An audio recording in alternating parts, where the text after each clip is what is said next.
Hello, hello, my beloved waking gods and goddesses. Maria West here. Welcome to Love, Truth, and Beauty. This is episode 382 and my 19th installment of my video series, Conversations with Men. And today I have with me my friend from the Instagram, Psusennes Bey. I did say that right, correct? Yeah, you Hi, got it. You got Psusennes. it correct. Yeah. Happy solstice, by the way. I mean, we just hit I it like know about the 10 timing. The minutes timing is ago. crazy. Yeah, I mean, you Hmm. can't make it up. You I cannot know. make it up. So divine timing all the way. Divine timing, right?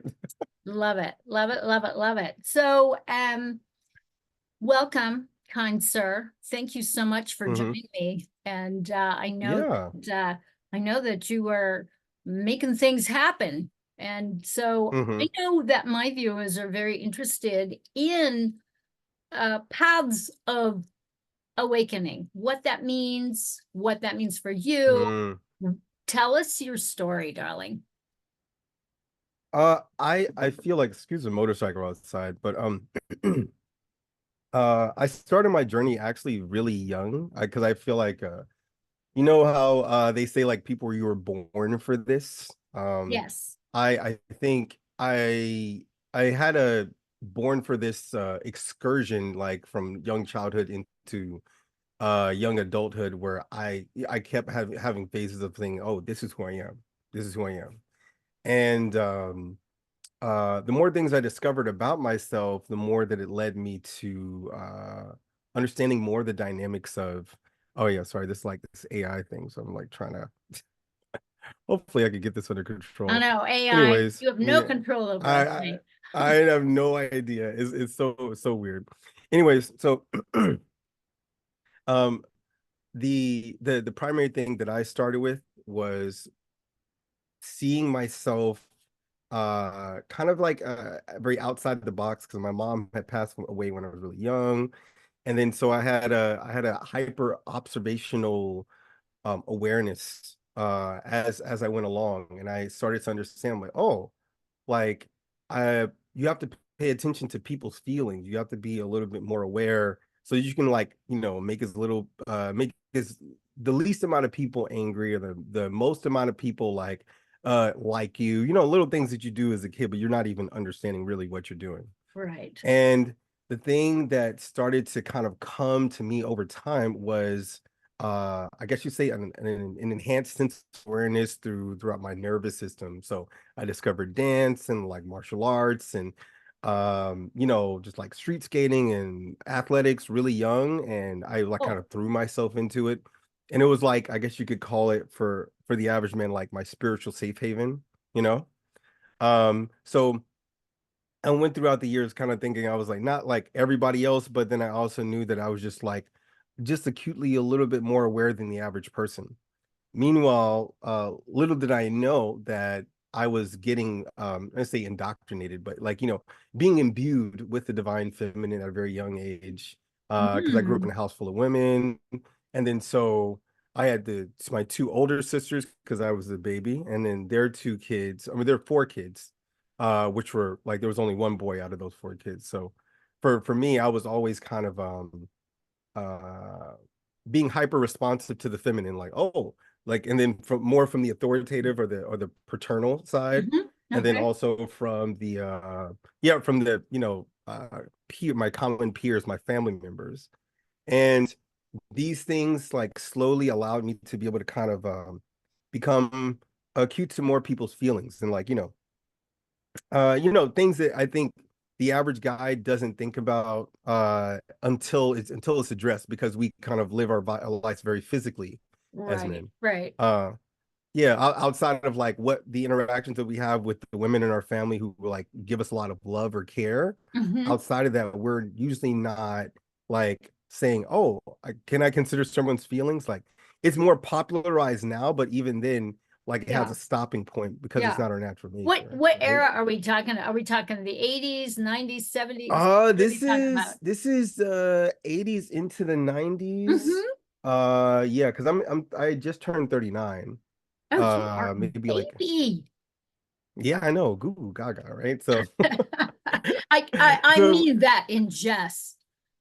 yeah, no, it's Yeah. but it's good because ironically enough, I mean, but this is this is to kind of highlight on the blueprint of what I was saying in the beginning, that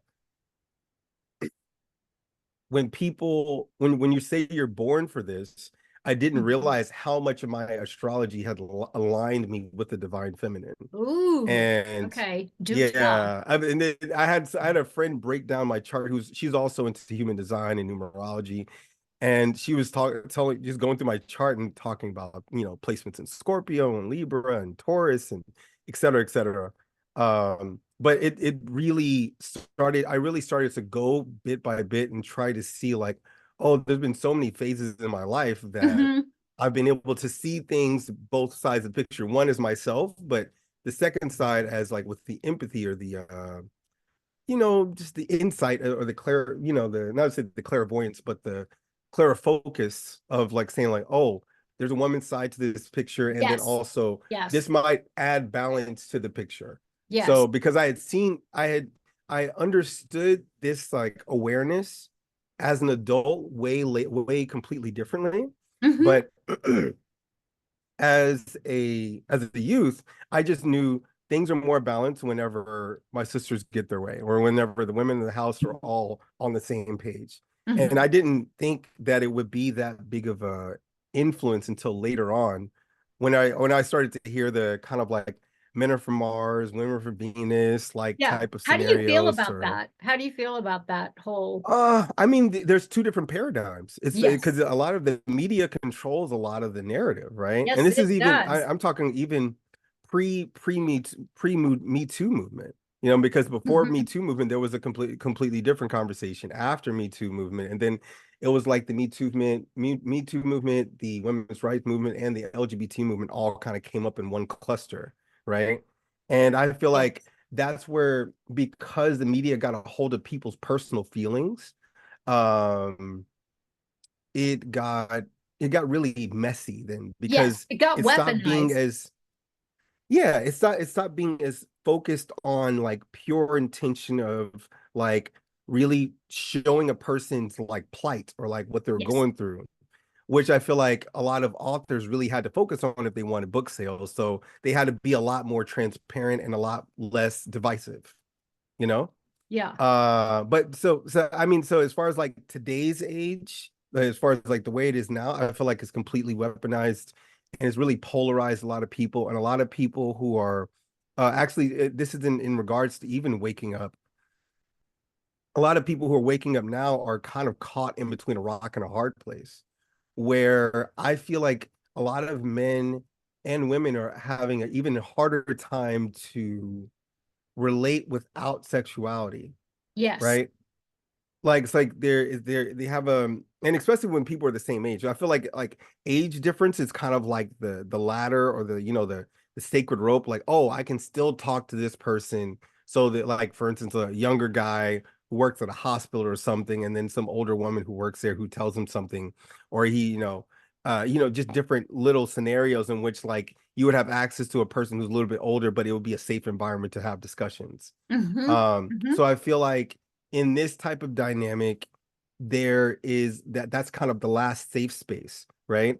But for the most part, like a lot of people are kind of stuck with their parents. And if that's it, that's if they have a good relationship with their parents. Yeah. But as Yeah. far as like the opposite sex, I feel like things have been dumbed down sensually. And when I'm saying sensually, I'm talking about from like the Hindu version of Tantra, right? Versus like the overly sexualized Western version of Tantra. Right. Uh Right. Sex, drugs, and rock yeah. and roll Yeah, versus well no, versus the practices of the mundane, which is yeah. Indian Tantra, and of which Ex- sex has very little to do with the Exactly. It's actuality of so it. so small of a part. It's actually even the Totally. preparation before Kama Sutra. It's like preparing you for Yes. marriage, really. Yes. Yes. Like, yeah, so it's yeah. So Yep. so in that regard, the main thing that I really wanted to get at, because I not to be all over the place, because I wanted to kind of go through a series, but how I got to here is actually with my awakening to that very thing. This this rigidness that Mhm. exists between the masculine and feminine, Yes. the control from the outside, because I never really watched TV. I've had plenty of apartments when I was younger growing up because I would start working corporate when I was 20. So I kind of been on my own for a while and I didn't really have a TV like that. Yeah. Me I neither. watched a lot when I was a kid, but then like, so I was kind of always forced myself to like kind of like get out of my skin, get out of the house and connect with people. And as I kind of like worked corporate and I did all my different like, like holistic medicinal studies, the more environments that I changed, the more that I saw that the conversation of sensuality was highly suppressed and the conversation of sexuality was hypercharged. It was everywhere, Yes. like, Yes. and it wasn't, and even if a woman was wearing a dress that was all the way down to her ankles. Like it was still like, how can I get into that? As opposed to like, looking at the artistic elements about like, how this woman is embracing herself and things like that. Or Yes. so, and I kind of relate a lot of this to technology. So actually, ironically enough, like a few things happened. Went through a bad breakup, like in 2015. Then Hmm. and then I went through a Kundalini awakening 7 months Ooh. after that. Yeah, and then after the Kundalini awakening, I realized some things about relationships, but then some things about just my attraction to the opposite sex, and I was like, oh, like it doesn't only have to be like this because actually, like as an artist, I can see this woman like for something beyond than like just sexual value, right? Right. Right. Um, and then it was the next pinnacle of like, okay, I want to leave corporate. I want to start my business. I want to start to help people because I was helping people in the background all along, just doing, I was known in certain scenes like artistic scene or the scene with the dancers or this person or that person.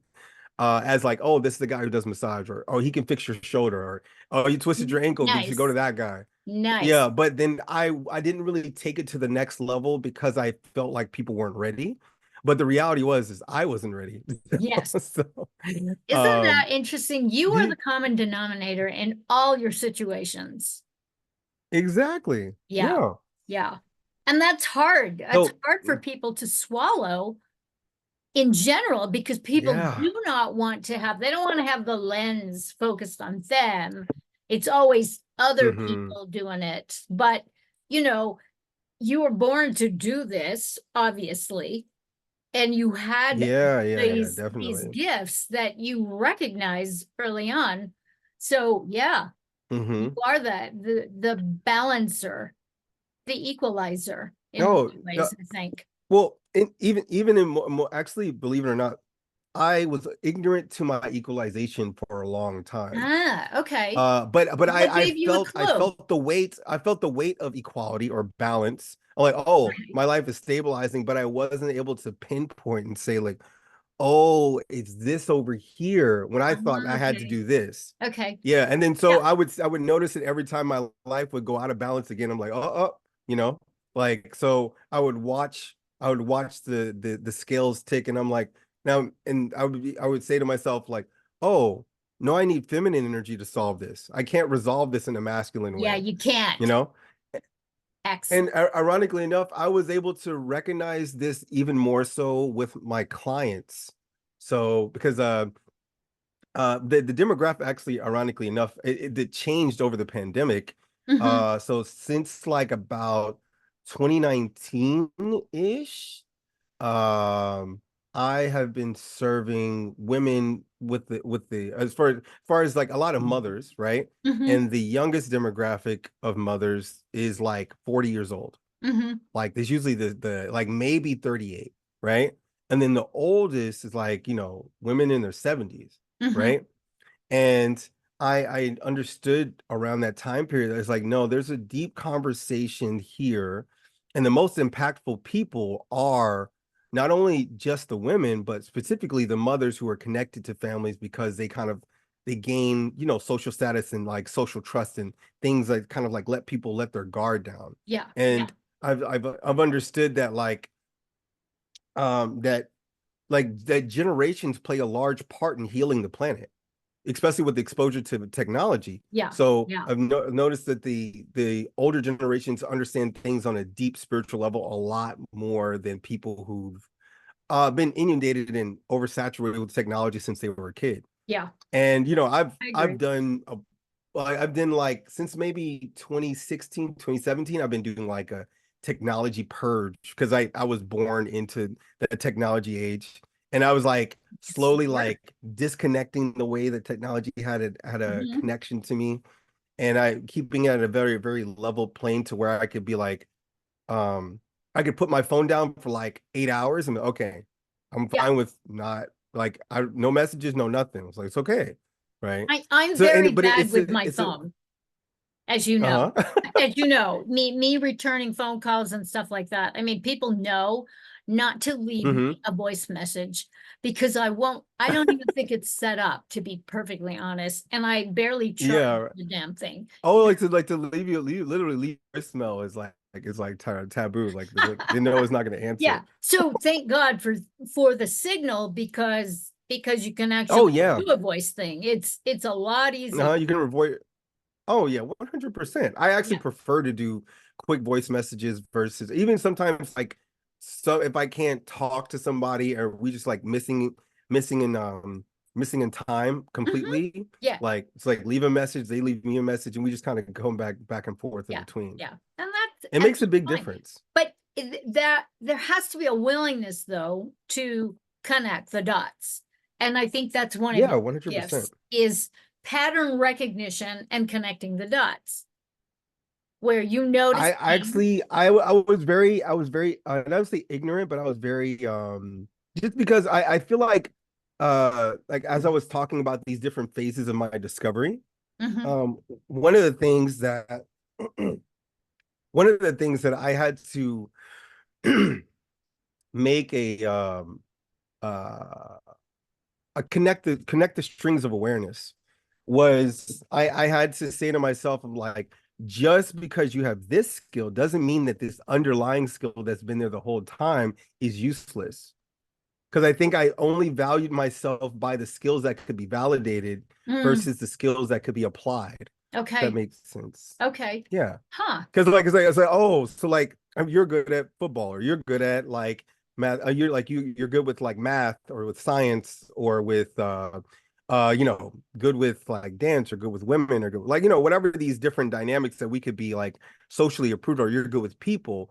But I wouldn't look at myself from the internal dialogue and say, oh, you've been able to consecutively connect these pieces together no matter what dimension of thinking and come up with the result. And then, but I realized that this is the thing that's the very basis of my therapy, but also the same Mhm. basis with why I was able to start tech at like 20 years old with no degree. Like, Yeah. Yeah. I would just, You you were just fall wired into in. patterns. Is exactly. So it's so like as far as like I kind of cough like one of my friends actually I was telling her about some different happenings that happened along my healing journey Okay. with like me becoming a holistic practitioner and how I started and just different seasons of things that had happened over the years. Yeah. Well, And she called me a how did debt. you start? How did you start that? Well, wait. So okay. I'll start with Feeling this and then yeah. I'll go back. Okay. Right. So she basically called me a death doula. A Right. what? A A a death death doula? doula. Oh. Oh. Yeah. But Okay. yeah, but it's because for some reason, so like my mom passed when I was 5, right? My brother passed in like 2005. So I had like 3 or 4 family members who passed away, and then they were kind of my subtle inspiration to like get hypercharged about helping people. I was like, I just want to prevent the next death, right? And it Mhm. wasn't, but then of course I'm like, do I gotta become a psychiatrist? Do I become this, become that? And then because I was kind of like always as a youth, I was kind of into fantasy and into like art, but then it got me also kind of like borderline into the occult and hermeticism.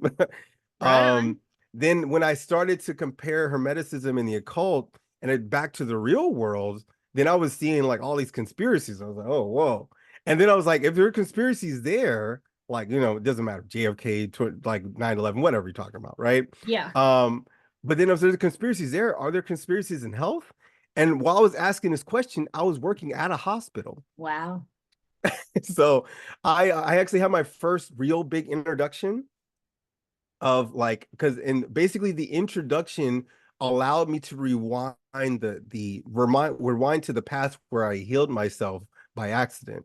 And then so I met a naturopath, and well, no, it was two instances. One, I met a naturopath, and the other one I met an osteopath. And these are both in Texas, which is pretty rare. So these people were kind of like functioning their own kind of, this is like 13 years ago. And both people had started telling me about certain things that were happening. They told me about the Flexner report back in 1913, and but and then another person told me about conventional osteopathic medicine versus manipulative osteopathic medicine, which is like one of the manipulative osteopathic medicine is what inspired me to start combining my philosophy of yoga with massage. So I was already doing Hmm. massage, but it was Hmm. like a very Yeah. practical Swedish massage, deep tissue, but it wasn't like I wasn't going above and beyond to try to say like I'm going to fix your problem as fast as possible, as opposed to like massage, give me my money, right? Like this is Yeah. kind of the trade-off. Right, You do right. your 45 minutes, you're out. So with that, um, or while working in the hospital, and this is like my third year working in the hospital. So at this point, I've been in like cancer patients' rooms where eyes are taped shut, they're like playing slow music, and like operating rooms with people cut open on the table, and like I can see their organs and stuff. And I'm just like I'm still doing tech, so anywhere there was a computer that was down, it had to be fixed, especially in emergencies. So I'd be like there or the ER. So I Wow. had experienced a lot of energy, and all this while I was dancing, but I was always kind of like, people talk about like cleaning your energy off, Yes. right? I was unconsciously doing it all the time, just like, because I had been dancing since I was like maybe Yeah. 13 or something. Yeah. So I had access to this art, which was my vessel, that was kind of my safe haven of something I never touched or never corrupted, right? With other people's intentions and stuff like that. And meanwhile, I'm experiencing all this like heavy energetic stuff inside of a hospital, but I'm so light and bubbly, so I'm like not even paying attention to it. That's Um, cool. yeah. And then but then I come out, and then I think I was like, "Oh, I'm paying for full coverage insurance. Let me go try something out." I found out about about this naturopath. She does a frequency test on me. So that you like hold the little rod and Hmm. the Right. blood. Yeah. So she tells me I'm allergic to pollen. So I'm like, "Oh, I don't think so," because but then all in my head I'm trying to picture pollen because I'm just like in the air. Like, what are you talking about? So the thing that she tells me is you're allergic to pollen and you got this going on, and I'm like, okay. So I'm like, whatever. So I was like taking her stuff with a grain of salt, but it was all kind of building in my head. And then I'm like, but I never heard of a naturopath before. I work in this hospital. You said you have a degree. I don't get it, right? I had no idea about like the Flex report is a real report, right? Um, yeah. So meanwhile, fast forward, like I started looking at all these health documentaries, finding about all these different cover-ups. And this is purely non-conspiracy, just like Right. medical documentation with people Right. from the field Yeah. complaining, make a documentary. Um, right whenever I left, so that was marinating in my head, but then I also had like Freemasonry, and like I like someone tried to introduce me to a Shriner and like put it through a Shriner's building, and like I was kind of like, and so I had a lot of just different stimulus, so I didn't know what was real or if it was just Yeah. all like a Yeah. big fad, or Just taking it you all know, in. You're just being present with it. yeah. It's like there's no way the conspiracy world and the health world even coincide. There's no way, right? Right. So I mean, like, meanwhile, like post pandemic, a lot of people that think different, right? But so the key like connecting point was, um, I went vegetarian in 2011, right? I left for New York in 2012, like right after, like maybe like February 1st, 2012, I left for New York from Texas, right? But during these 7 months, I had got into I got rid of my car and went vegetarian. I was kind of like walking everywhere all of a sudden because I'm trying to prepare myself in New York because I had already decided I wanted to go there. And I like lived really close to the hospital, like down the street. So I was like, oh, this is fine. then I started biking. So in Texas, it gets really hot. So Yeah, it does. like it was like I had an incident. I had one incident where I passed out while riding my bike down Holy the street. moly. Oh Where? yeah. Where in Texas? I lived in This is Houston. in Dallas. Okay. Oh yeah, yeah. Yeah. So but Houston's a lot better than Dallas. But I mean, this is then though, right? So so then I like, I had this laceration and I'm like experiencing, I like had my first experience since working in the hospital, what it is to be like in a hospital. And then like, I didn't have any IVs, no nothing, like came out with the $15,000 bill. And I was like, you didn't do anything. Like, Holy so moly. yeah, I mean, look, so I mean, because they were just like sucking all the money from my insurance. So it worked out, right? So, but then like I'm like, oh, I need to really take care of my health. I'm like, I need to kind of like draw things back. The next thing I know, like I'm fine. 1 month later, I dislocate. No, I didn't dislocate. I like basically came down with like two arthritis in my knees, right? And the Wow. arthritis in my hands. And then Whoa. I jammed a finger or a joint or shoulder or something. Oh no. It was I couldn't. Yeah, okay. I was doing street skating. I came off this ramp and I oh, that was pretty loud. Ow. So, Yeah. yeah. So I landed right on the coming down from a ramp where you're supposed to do a trick. I didn't do the trick and I came down and I landed on my hand. Okay. And around this time period, I was like, oh man, like, how am I gonna fix this? So I'm talking to physicians. It's like you can get surgery, and I'm like, what? It's just my, just some small injury. They're telling me to wear a cast. So I basically dealt with the pain for about 8 months. Mm-hmm. And right before I left Texas, Mm-hmm. like I'm like, I'd heard about an osteopath, the guy who did the manipulative osteopathic medicine, and he fixed my pain, the pain in my hand that I had for like 8 months straight. Like he fixed it in one day. Like it was Wow. like completely gone. Like I just after 90 minutes.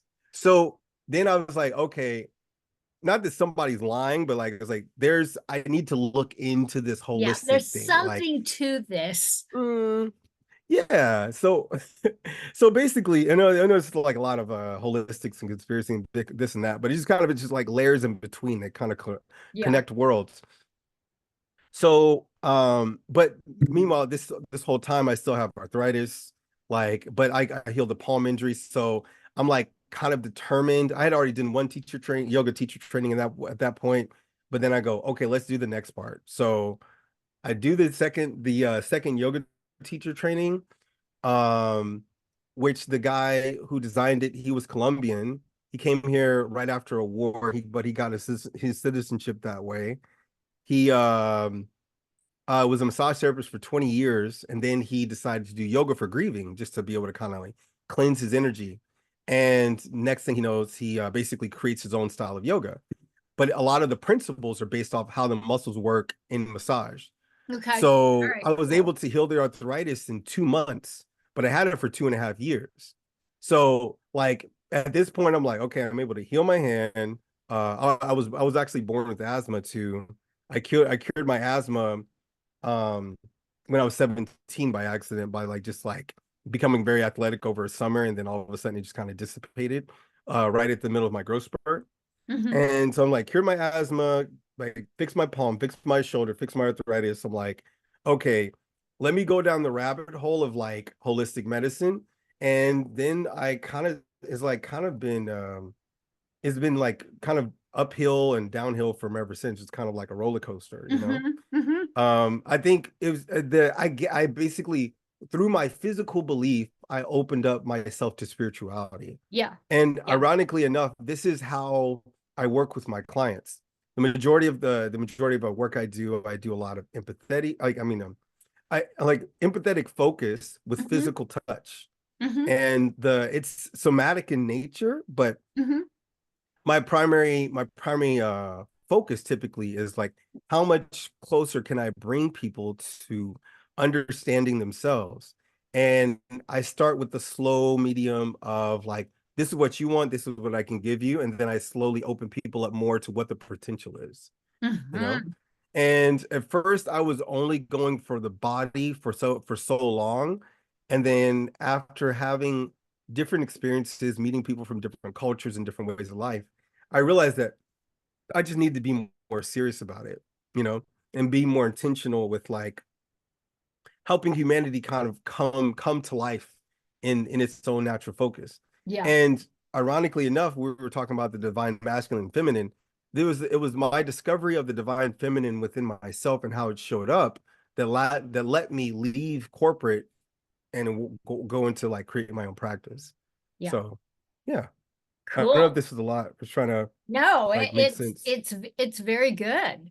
It's definitely, you left no stone unturned, that's for sure, in your discoveries, you I, know, I'm trying to be like, you know, and that's full cool. scale, like so people kind of have a Yeah. vision. Yeah. Yeah. Yeah. Well, and then also I think when you're telling your story, even in the bio, right? Like uh when you're telling your story, a lot of times I feel like sometimes the useless parts are also useful because it depends on who's going to be reading or who's coming across it. Because Right. they can see them Right. they can see themselves in your story. Yes. And like particularly in that part where I was talking about the skill that I thought was useless or this like my quirkiness or Hmm. my like over calculatedness, which Hmm. I found out all along has been kind of like saving me from different situations and bringing me to new opportunities for such a long time. And Hmm. this awakening that I think is happening, I feel like before the pandemic, because I was talking about the different phases, like, Hmm. you know, men are from Mars, women are from Venus kind of times, I guess you could say, with like where there'd be a lot of talk shows and conversations and social media wasn't as popular, to kind of like the Me Too movement, the feminism movement, the LGBT movement, and all, like kind of like the spectrum of how that was and how it could have been, I guess you could say, and the way that it ended up turning out as far as like the exploitation through the colleges and Oh mainstream yeah. media and stuff like that, Yeah. as usual, right? Yeah, it's an But inversion. then, It's an inversion of yeah, what it could really bring forward in terms of mm-hmm. upliftment and consciousness. It's Oh, turned into, 100%. yeah, yeah. No. I'm listening. Yeah, No, I mean, it's just turned into this war of isms to divide us even more and get us to hate on each other. And yeah. I find that very sad. And Well, I think, because they yeah, want to go fight, ahead, go. they want to fight. No, they want to destroy. They don't want to fight. I wish it Yes. was just a fight. Yeah, no, that's At true. least it'd be fair because then we know it's coming, right? Yeah, yeah. Well, but I feel like this, like, and this is kind of like what I wanted to kind of bring the picture full spectrum. Um, because I talk about how I tell my clients a lot how I try to compare. I do what is called spiritual science, right? I call it spiritual science, and just like I kind of created a lot of different concepts, kind of like fusing. It's like, oh, these people talk about this over here. Hmm. What are we going to do over here? Like, how can we see the insight from the past and see how it's useful in the future? Yeah. And but I compare trauma, and I use trauma with epigenetics. You know, Okay. it's like, okay, epigenetic epidemiology is happening this way. They say these patterns in your DNA are looking like this, which is borderline quantum physics when you're really reading into it. Um, as it's this way, but then okay, what about the good things? What about the good traits that you actually have, Hmm. right? Because Yeah. we skip over nutritions, proteins, how the cellular memory holds itself, like things that you're not allergic to, that's actually you're more easily digestible because your genetics, etc. Right? And one of the things that am very big on is kind of showing people the map of possibility of how things that like connect with their parents and how it appears for them. And they'll say, I'm pre-diabetic because it runs in my family. I'm pre, you know, Right. I could get kidney cancer because of this. But then I'm saying, okay, well, you also have the intelligence of your parents. And I relate the time period of the um maternal, I mean, like paternal conception. Like, okay, this woman had her kid at 17. Okay. Or she had her kid at 22 right after college, right? Okay, but based off of her spiritual growth and where her mind was, is that DNA goes to the child, right? But if this same woman had her kid at 32, right? Mhm. Of course, there's going to be a 10-year gap, but also all the things that she works through will be now present in that younger child. Absolutely. Absolutely. Yeah, and I think people skip over that, and they, because Yeah. when people talk about generational trauma only, but not necessarily like the upliftment that's behind that. It's like, okay, Yeah. your parent was also a human being and a talented person before you came into the picture.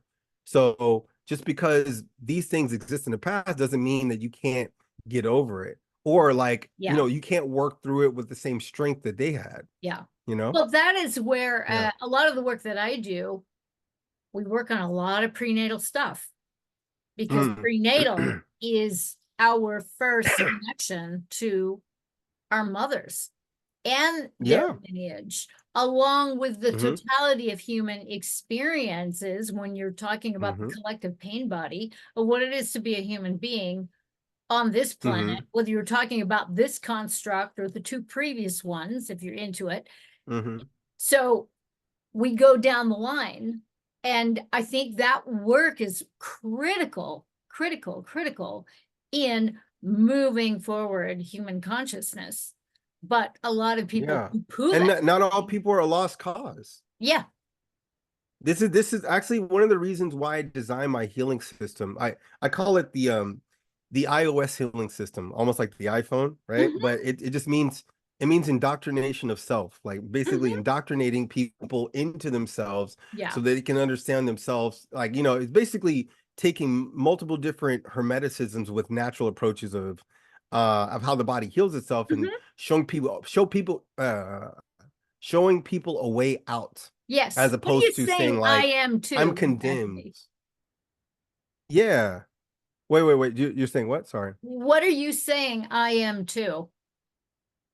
I am too. What do you mean? In terms of the hermeticism, the hermetics, the Hmm. first principle, the Oh, law of okay. Yeah, yeah, yeah, essentialism. yeah. I mean, getting back into that, Hmm. because when you were talking about Hmm. getting back to the self, I mean, one of the first things for me that I point out to my clients and students is the necessity to learn how to think properly Ooh. in order to bring back the alignment of heart, mind, body, soul coordination.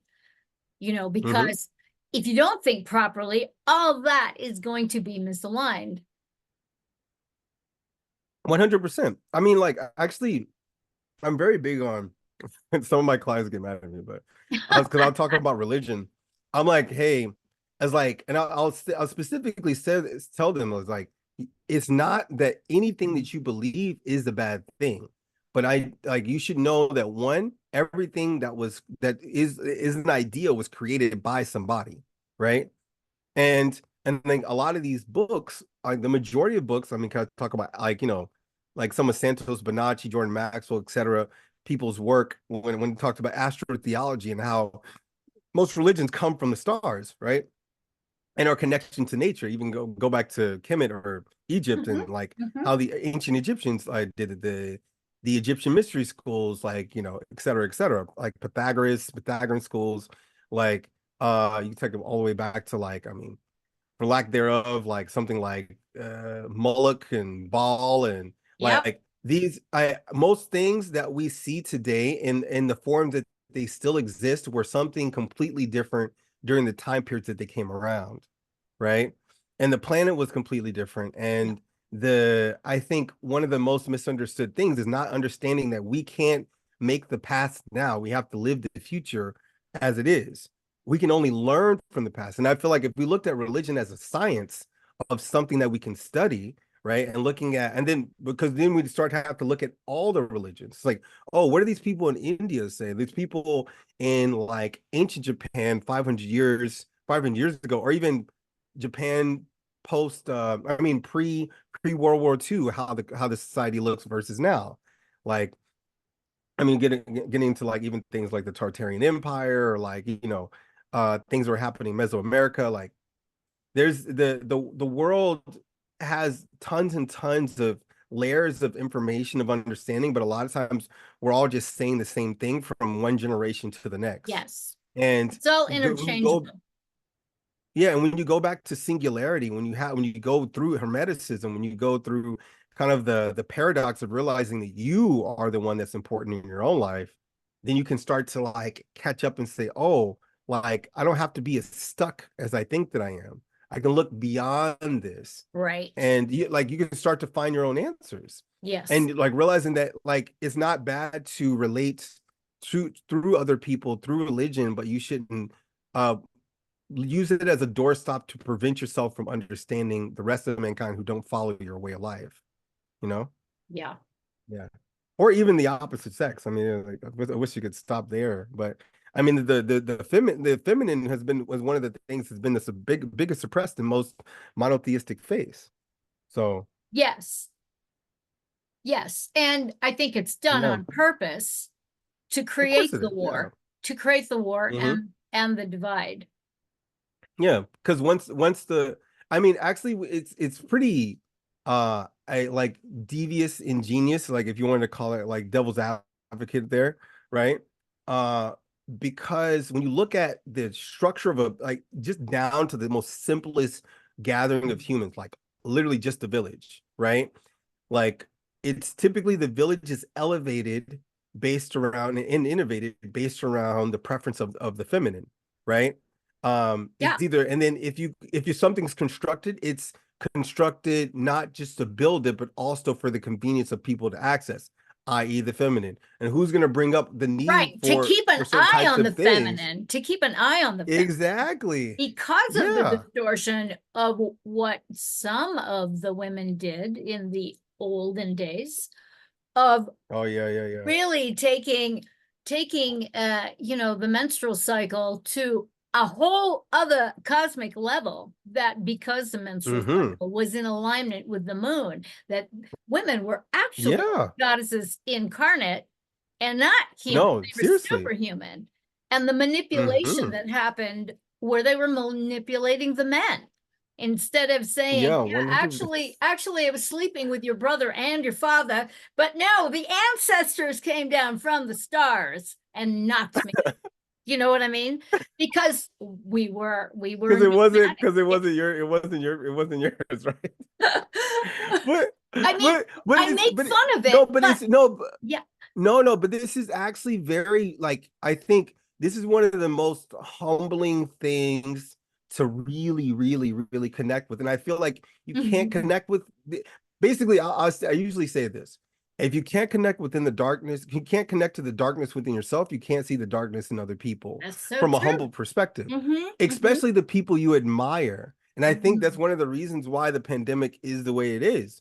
Or like, I mean, the post-pandemic, the pandemic, etc. Hmm. Right? It's like we see these people in positions of authority who we feel powerless around, right? Hmm. We even create movies about Air Force One and like CIA this and spy that. Like, and you can go on and on with that. And but we don't see the human behind the title. We see Yes. the title as the savior, right? Yeah. And this is whenever like this is around this time period when I was like really looking at democracy. I was like, oh wow, like you literally just give up our privileges. It's just another form of like hybrid communism, right? So Yeah. um and it's not necessarily a bad thing because a lot of times it's how the people how much control the people have in a say of a form of government, right? And if you can get past that and you can realize that like we as people and our connection to each other is one of the most important things about living in a society, like then we'll stop giving so many of our freedoms away. Yeah. And but like one of the biggest freedoms is our freedom of attention. You know? Well, and that's the thing. What are you giving your attention to? And most Yep. people give their attention. They're not even paying attention to what's going on in their bodies. They don't Hmm. even realize that a lot of the thoughts they don't even belong to them. The thoughts don't Oh my belong to gosh. us. I mean, it's just this Yeah. regurgitated stuff because our attention is so hijacked by this, Hmm. that, and the other thing, you know. Well, yeah, it's indisputable what you're Yeah, saying. yeah. Yeah. But a lot of Well, and people, then they won't have, they're not having it. They don't believe that is true. yeah, but this is what I'm talking about. Being able to, like, I mean, even though it's like, I mean, I'm glad that it's being discussed now. People are like, Yes. oh, that's like, yeah, I'm gonna do shadow work, and I'm just like, I mean, that's hermeticism, but because I feel like if you're really trying to look at going deep within the self, and you don't try to look at observations of how it could be done, Hmm. you're gonna say, I'm gonna think deep about my feelings. That's it. Like, I'm not gonna reflect. I'm not gonna try to like contemplate or kind of like work through my own psychosis. Like, so many different parts of our expression. Um, People get really trapped in trying to justify the fact that they're right, as opposed to justifying the fact that they're both right and wrong. It's Yes. because I think so many people are afraid of, like, oh, if I'm wrong, then I'm like, there's something bad, as opposed to everybody can be wrong. So of Yeah. course, like, I've done certain things that I'm proud of, but also I failed certain people just because sometimes you didn't know that you would hurt people's feelings in a certain way. Yeah. Yeah. Other times you were being in your emotions, you were being vindictive. Like, Right.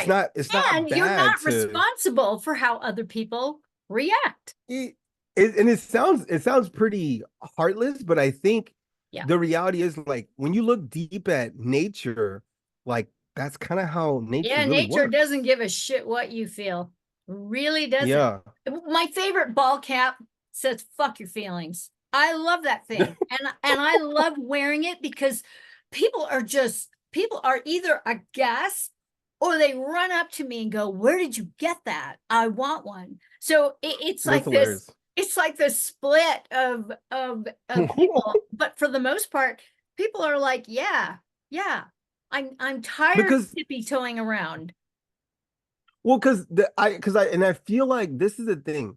Like, like, fuck your feelings is the new school version of do unto others what others would do unto you. It's a new school version of the golden rule, Yeah. but because it has fuck in it, like, people are Yeah. like, oh, like, Oh my it's like, God. no, it's like, no, pay attention now. But like, because I feel like this. I mean, even though I myself am not religious, and I study a lot of religions, even demonology and occult, Hmm. whatever, like, go Yeah. all the way Yeah. into the spectrums of Me human as well. conception, right? Yeah. I can at least say to myself, oh yeah, like, this person has their own life, and a large part of having your own life has nothing to do with including the other person in the picture. It's just literally living, Yes. right? Yeah. and Yeah. and if the person were to be completely authentic with you, like, often you would be highly offended because you would realize how many things are not about you, it's about their life. Yes, exactly. It's Yeah. not about you. And unfortunately, in this woke Maoist society that we seem to be Hmm. in the middle of, a Hmm. lot of these people, in my opinion, have been stunted in this. Oh, They're yeah. stunted in their childhood emotionally and have not individuated and still think that mommy and daddy, i.e. the world, still need to cater to their wants and needs and their whims and all that kind of stuff. And it's like, no, no, that I isn't, Yeah. that's not what I'm here for. I'm not here to And you cater to know, your stuff. I feel like, this is ironically enough, right?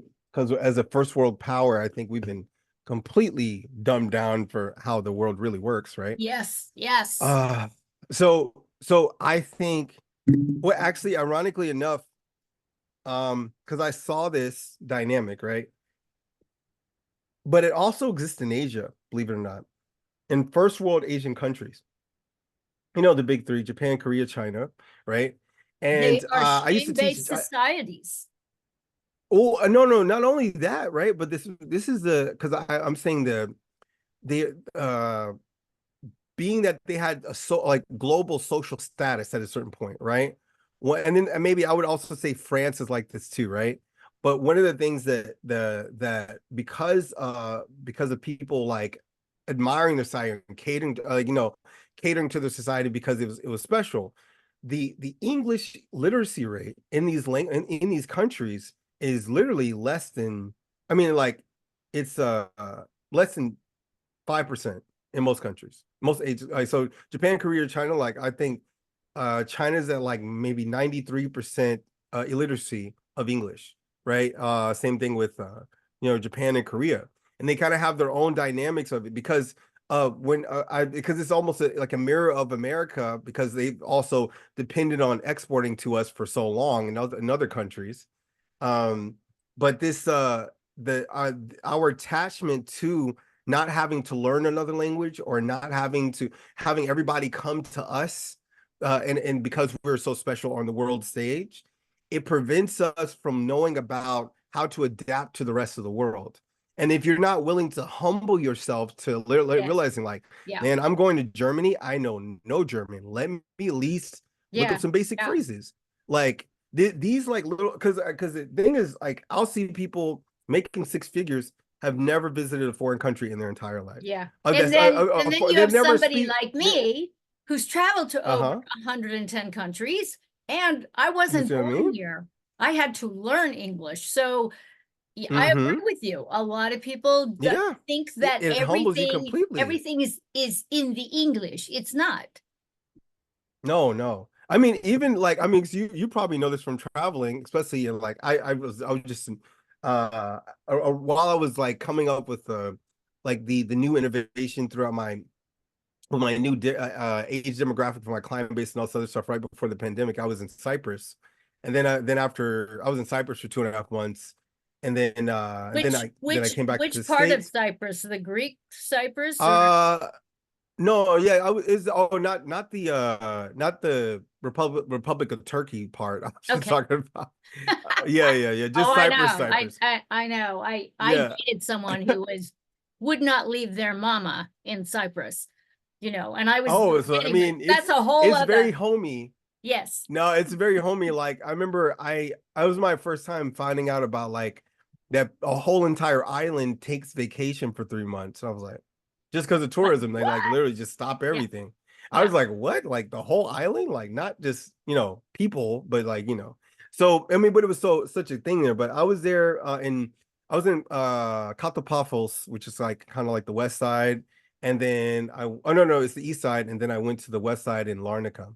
Um, yeah, Larnaca. So, but I was there for 2.5 months, right? And then one of the things that happened during that time period is I kind of like because at first I was by myself, so I was kind of like do the American thing, like oh I'm here, and I'm like I was learning some Iliaki, like Greek, like I was learning Mhm. some okay, I'm like in there, but then like I wasn't really applying full effort because I was like getting my kind of like under stimulates overstimulation detox, so like not being as like being in New York and kind of being hypercharged all the time, Right. being near the ocean, it was kind of just like flushing everything out. um but then the next thing, I was literally about to go back, and I was like after like 2.5 weeks, and I was like, okay, let me just check things out and let's see how we can do things on a different budget. And then I went to go like to one of those like Wolfing is and all that. There's a website called World Backpackers. So I went through World Backpackers and I found this hostel where you could do work share. So I mean work trade or work for lodging or Mhm, whatever. mhm. So I'm like, okay, let me try to do this. I ended up being there for a month and a half, like running this hostel, and like I was meeting all these people from all over, and it was like from like all over Europe, and then all different parts of North Africa, and like some people from Eastern Europe, and it was like, but it was all in a small contained environment where I had this like micro position of authority, and then like slowly but surely, I was I like getting love to it. know so many people, Hmm. and Yeah. starting to learn about their countries and how they saw the world and what things they even cared about. And I'm like, Yeah. oh wow, like I'm living in. I thought I knew I was living in a bubble, but now I'm literally like seeing how fast I live in a bubble. Yeah. Yeah. And Totally. Totally. and when I saw that, I'm like, oh, like it's important to consider the bigger portions of the world. And there was the first time that I knew that broken English was a language, but I like literally saw like two people like like Eastern Europe and then like North Africa try to talk to each other, and they're literally just speaking in bits and pieces of broken English, and Hmm. they're able to completely understand each other, and then Yeah. like their day Yeah. goes perfect. I And I did was it like, for wow, like years. really, I did yeah. it for years. Um, it is really, really fascinating. What an amazing experience for you, though. I mean, Oh my gosh, that's like cool. yeah. Totally cool. Well, and in terms of like, and actually, this is a, I think this is like kind of like this not singe, but like this kind of like twinkle in between worlds where I feel like you start to realize how different the rest of the world is, but then also the way that women value themselves, the way that men, the hyper intelligence of people, but then also the linguistic capability of the rest of the world, like how the rest of the world usually speaks at least three languages, Hmm. right? Right. And like it's almost rare to for one person to speak only two, Yeah. right? So it's usually three, four, five, Yeah. like. Yeah. And when I found this out, I felt like I was like, oh man, like what am I? I'm not even, Yeah. I'm not Yeah. even completely aware of how like and it's a subtlety because I think one of the things I realize over and over and over, the more clients that I deal with, the more mothers that I work with, etc., was just how much the rest of yeah, I mean the totality of your life is a flux of using divine feminine and divine masculine Hmm. energy Yeah. and Yeah. everything in between, Yeah. right? Yeah. Maybe make because you're a lot of times people are usually trying to access it, but if you haven't done the work to make a relationship with it, it'll come with the damaged feminine and the damaged masculine, or Right. the Exactly. unexperienced And masculine they and actually unexperienced help feminine. each other heal. Yeah. Oh, and you need one to have the other. Yes. And Absolutely. actually, the ironically, the thing that I actually had to come upon, but I compared it to my own healing is that most women can't heal until they go through the masculine, and most men can't heal until they go through the feminine. Yeah. Because unless that other side is balanced, like, and then even as children, we don't understand like why. It's like why is it not a daddy's boy, right? Yeah. Why is it not a mama's girl? Like it's usually the opposite because we unconsciously understand exactly what our same energy is for. Like, oh, I'm a Yeah. boy. I'm gonna go to my dad for these things, but I don't know why. But I'm gonna go to my mom or the women in my family for this type of energy Yeah. to feel Yeah. cared about or some Yeah. have somebody listen to my problems or whatever, Yeah. or vice versa. How a girl like I've seen, it's funny because I've seen more like if you look at patterns, right? I see more young girls, right, get upset with their mothers, right? Where I'll see they're less upset with their fathers, right? If they're upset with their fathers, it's like it's almost like to the point of not hate or disgust, but like more of like iron wall, right? But they can quickly fix things with their mothers faster, right? Because almost like they come from similar energy, so they can kind of like see in each other's minds and kind of like play the game, right? Whereas for they'll like if it's a resentment towards a father, it's actually a lot more heavier for a young woman, you Hmm. know. And then so equally, Interesting. whenever like the most comforting thing for a man, like his dad can comfort him, but the way that a mother can console a young man or a boy, Hmm. like Hmm. it's like on a completely different level. Yeah. So Wow, yeah. that's interesting. That is the complete opposite of my experience with clients and Oh students. yeah, Yeah. really? It is Okay, the so what do you typically malignant see? feminine. Um, Really? my own mother was very Mm. masculinized, very, Mm-hmm. very like physically a stunningly beautiful woman, hyper intelligent Mm-hmm. and over Mm. masculinized, and an abuser, a narcissist Oh, psycho wow. abuser who hated men. Mm, I was raised by a man hater, and mhm. and it, in many So ways, do you feel like you had to heal that when you grew up, or you like oh, you were able to preserve it? absolutely, absolutely. I Mm, left home mm, when I was mm. 14. And Wow. my father was not in the picture. So, Mm-hmm.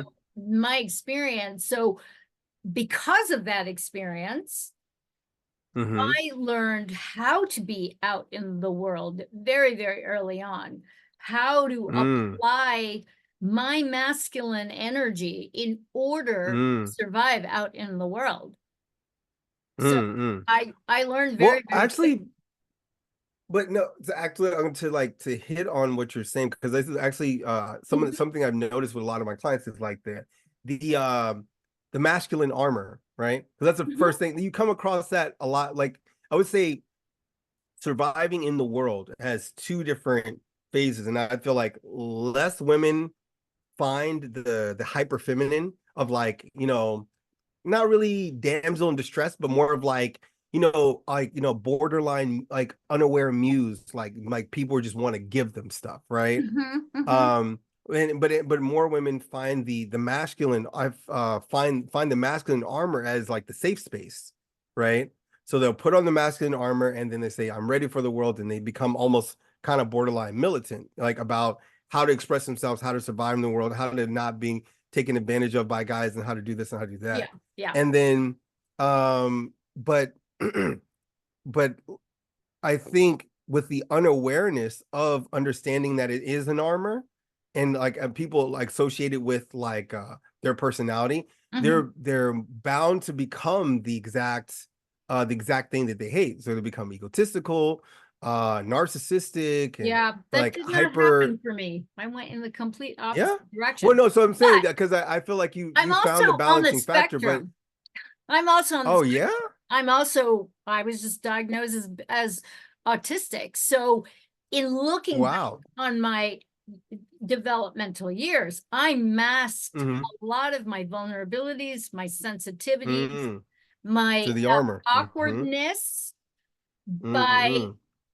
that, not necessarily armoring, by being competent. Oh, So so is it competence like for me almost is like always different, having an answer? not so much that, just being able Mm-hmm. to navigate by Mm, observing and mm, mimicking, parodying what the adults were doing. Like I would parrot what the men mm. were doing, what the women were doing, Yeah. what people were saying in order Mm. to move forward, in order to get the job, Ah. in order to Mm-hmm. be safe. And Mm, so mm, mm. that's really, really fascinating. And this was a different time. I grew up in the 60s. Yeah, no, like, but that's what I was trying to Totally say. different The time. the time period strongly dictates not only the survival skills, but also the emotional intelligence Hmm. of like when you can recover from the armor that you put on to survive Yeah, the world, yeah, yeah. right? And like it can be a lot, like what you were saying, like, you saw the different phases. So when do you think that you were able to wake up to like the nuance of like growing in that? Uh, when I was about 15, 16 years old, Mm. I had a very, very, very deep awareness of Mm-hmm. what was going on, not just with me, but Mm-hmm. in relationship to the world and relationship to other people, and observing Mm. sort of hypocrisy that a lot of people were living Oh, in order that's the easiest way to to notice it. to fit in, quote unquote. And so of course, you know, it's not long thereafter. I mean, I've been doing what I've been doing since 1987, and I was Wow. 27 then. So, Mm. I'll be 65 soon.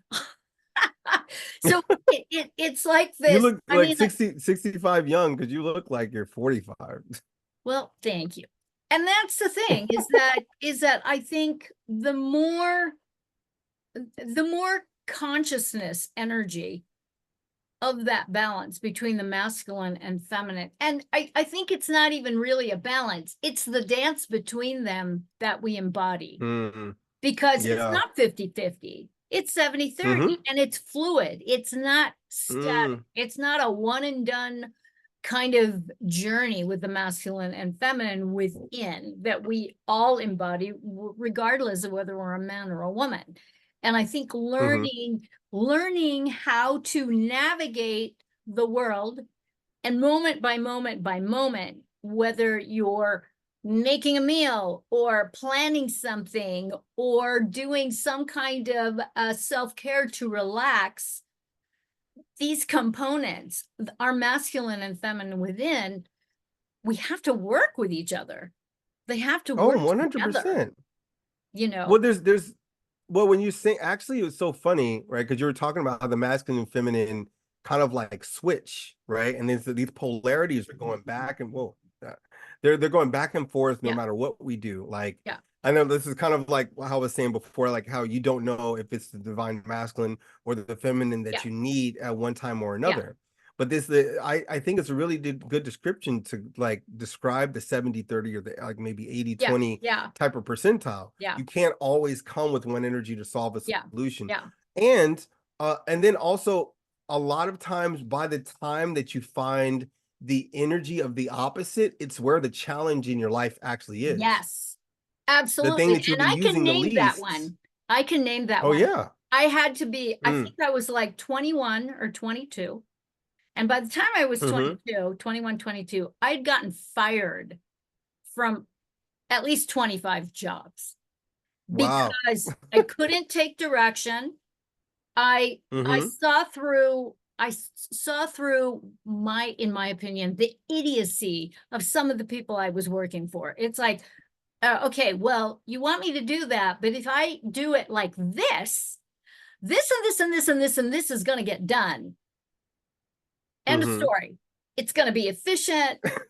Blah blah blah blah. Oh, On and on and on. but this So, is back at so like how here's what long ago was happened. this? This had to be 1980. Oh yeah, you were definitely getting in Okay, trouble. okay. So Like, this is what was going on. I realized though, at one point, because I was working a lot of different jobs, and right around that mm-hmm. time, I became a stepmom. Oh wow. Oh yeah. I started Okay. co-parenting 3 kids that weren't mine.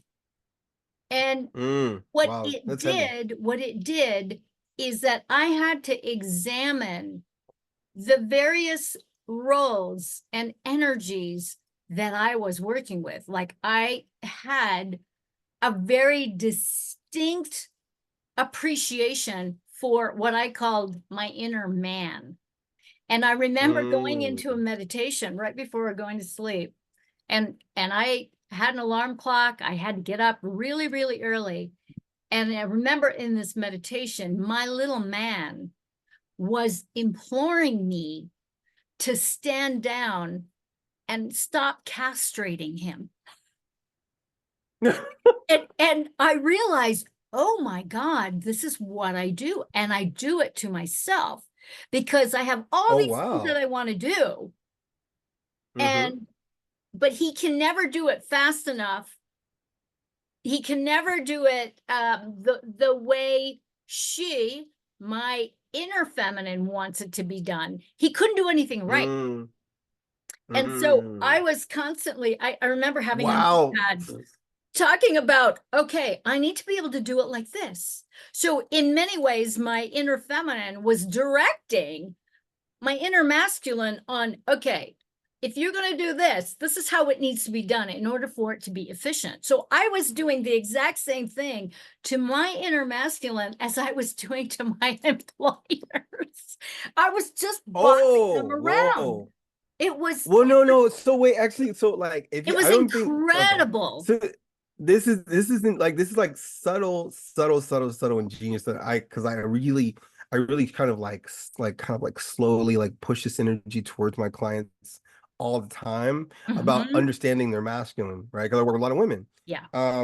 And the thing is like that you just said was being impatient with your own masculine. And then, but the thing, like, so I always try to like, because I always try to explain, I'm like, okay, I describe, because I go from the Chinese medicine or the Ayurvedic Mhm. perspective, like, Mhm. it's like the masculine is the physical, Yes. right? Yes. So if you're impatient with your, I mean, if you're disconnected from your physical body as a woman, you're out of balance with your masculine. And as a like on the subconscious, on the internal, and your Mhm. intuitive, in your neurological spectrum, in your emotional perspective, if you're impatient with your emotions, right, and you just throw yourself into things, you're typically disconnected from your feminine, Mhm. right? Yeah. And that you have to service these parts of yourself. And but like I love the way that you described that little portion of like castrating your own masculine, and how it's like, and the way that you're dealing with it inside yourself is how it shows up in the workplace, Mhm. right? Yeah. Because Yeah.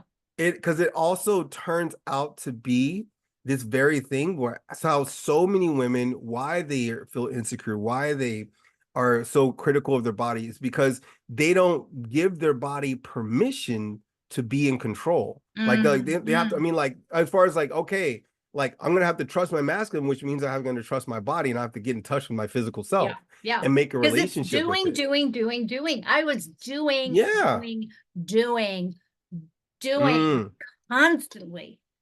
And then when you mm. have kids, there are no excuses. Oh, You oh know, yeah. I Oh, you was got to make not things going to happen. let these little ones down the way Mm. I had been let down in Mm-hmm. my And so childhood. you were So seeing them as a bridge to like make things better almost. yes, make things right. Make Yeah. things right. Yeah. Do it in a way. I really wanted to parent in a way that was healthy, that was aligned, that was very nourishing and nurturing for them. Like, Mm. yeah, I really, really, I was devoted to that. So that little conversation What that I had with my masculine well, was, when did I you mean, it was a have game this? You changer. were you already, do you feel like that the fact that you were had to step into the shoes of the maternal, like that it woke up your awareness, that you already had to reflect on your masculine? Yes, I think so. Yeah, And 100%. and Yeah, yeah. also Because just it was after, I mean, because equally for me, it was after stepping into the fraternal shoes where I had to like be responsible for clients in their real journey as opposed to just pounding some massages and whatever.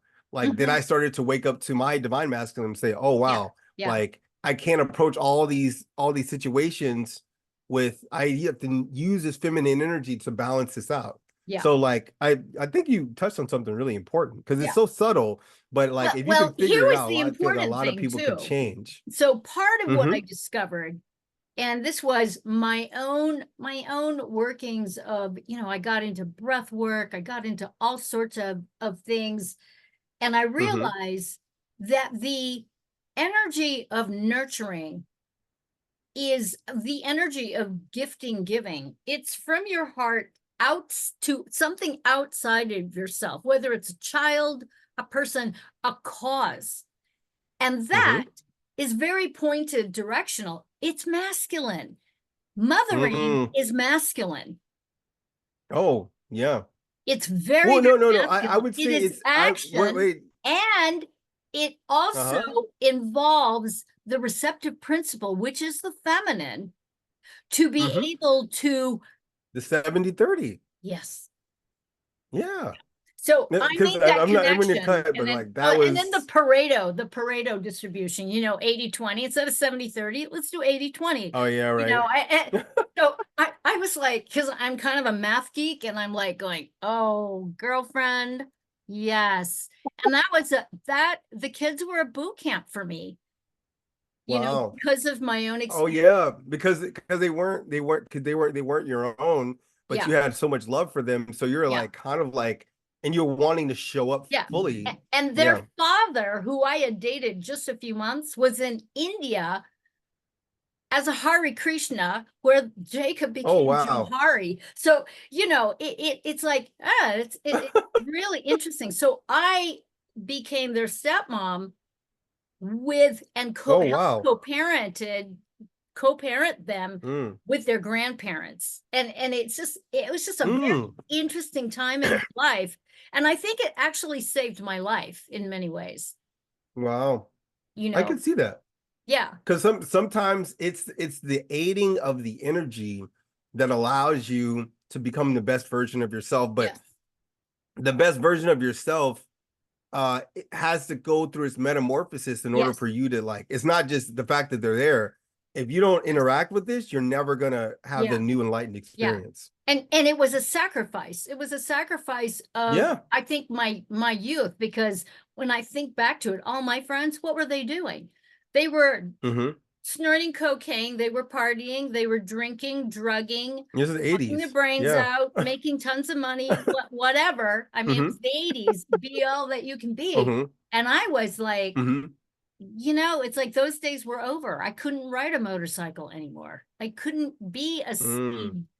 a speed demon anymore. It's like taking responsibility for my body, for my health, for my energy, for these kids. Mm. And I think that's a really, really, I think that was a cool connection for me. But that conversation that I had with my inner masculine, and realizing, wow, because it was loud and clear. My inner dude Mm. was like going, no, you can't cut my balls off. It's not good. You're not helping me. I want to help Wait, you. so were you raising little boys, or it was a mix? It was boys and Two girls? boys and a girl. And the Mm. boys were twins. Oh wow. Yeah. So And then so was the these little girl were older these or were younger? these were master gurus that I served, because they would call me out like that. Wow.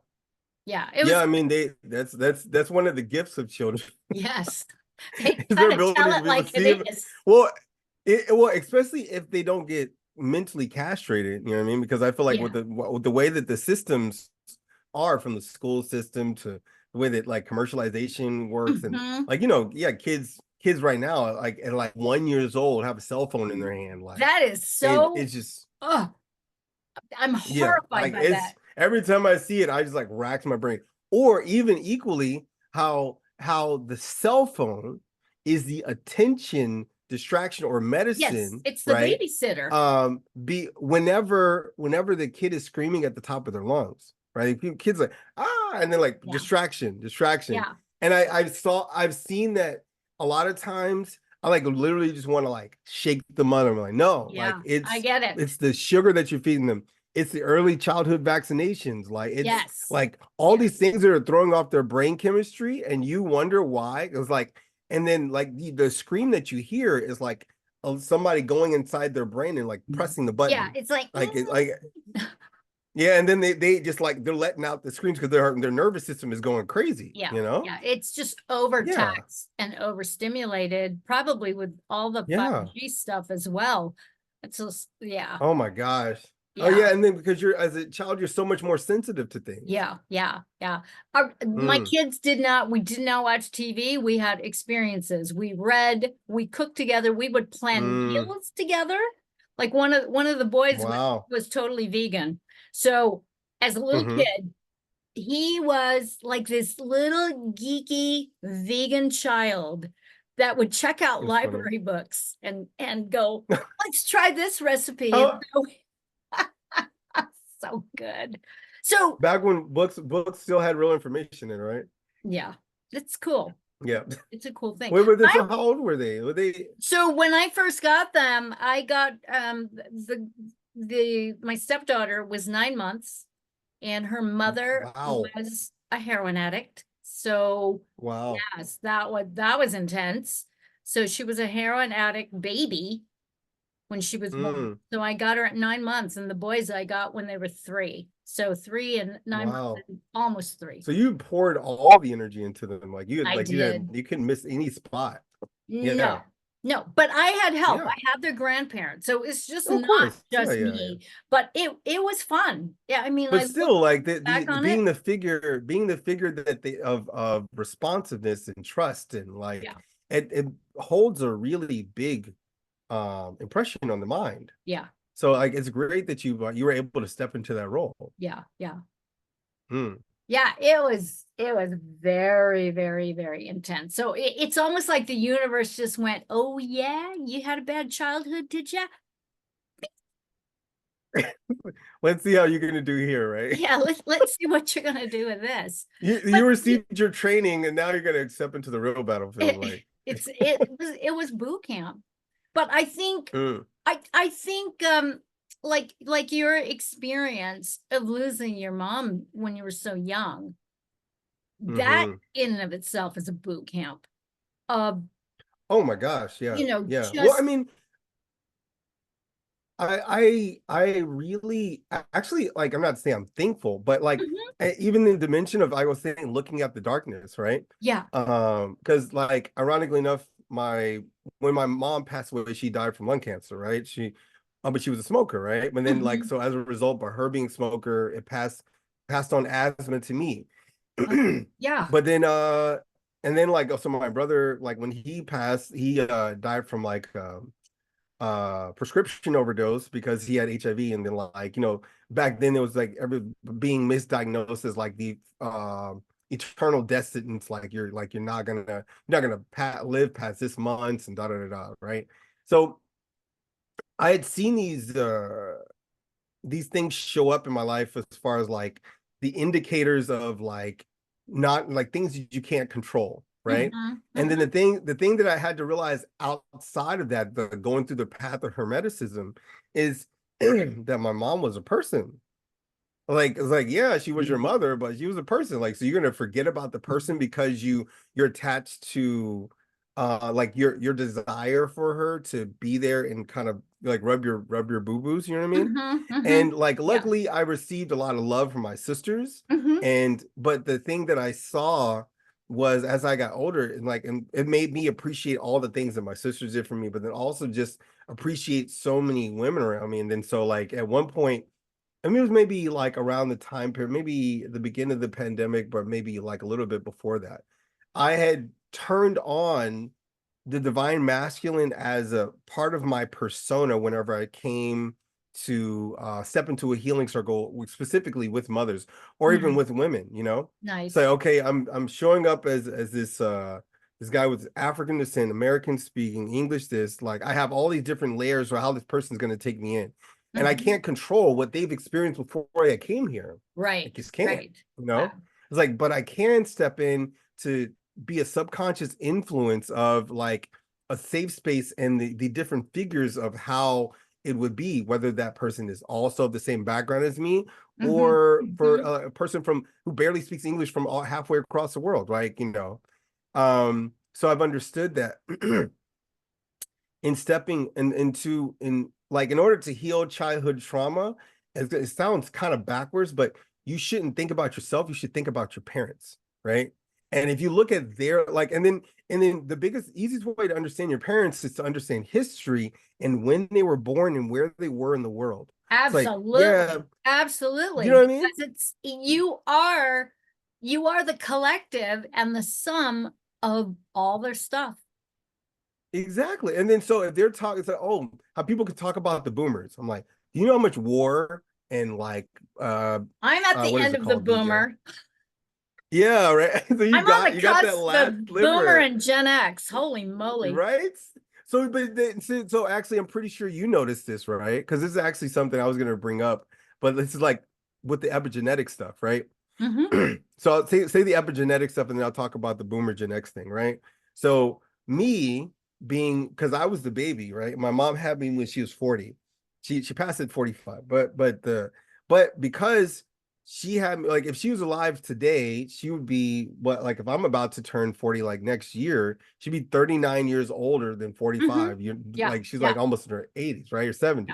Yeah. Um and then, so the thing that, like, I guess you could say that really kind of like bring this dimension of, like, clarity was, I'm like, oh yeah, like how I was talking about the generational thing with, like, okay, if you had your kids at this age, and you work through these things, these are the things that are going to show up, Yeah. right? Yeah. And then, Yeah. so me being the baby, like, but she was a teacher, right? And then also, but she was still on that cusp of being a boomer and Gen X also, right? So, I mean, well, not also, but she Oh, was a boomer, right? she's a So, total boomer. yeah, yeah, yeah. But I'm just, like, thinking about my grandmother, right? But Hmm. with this dynamic, the thing that, like, I had to really come into context was, I'm like, oh yeah, she was born in, like, 44. Yeah. right? Yeah. Like right after World War II, Right like, after the all the war. civil rights movement stuff that was happening, all the different things that Wow. were happening in the country, Yeah. the improvement of Yeah. technology, even telephone operating Yeah. systems, the whole shebang.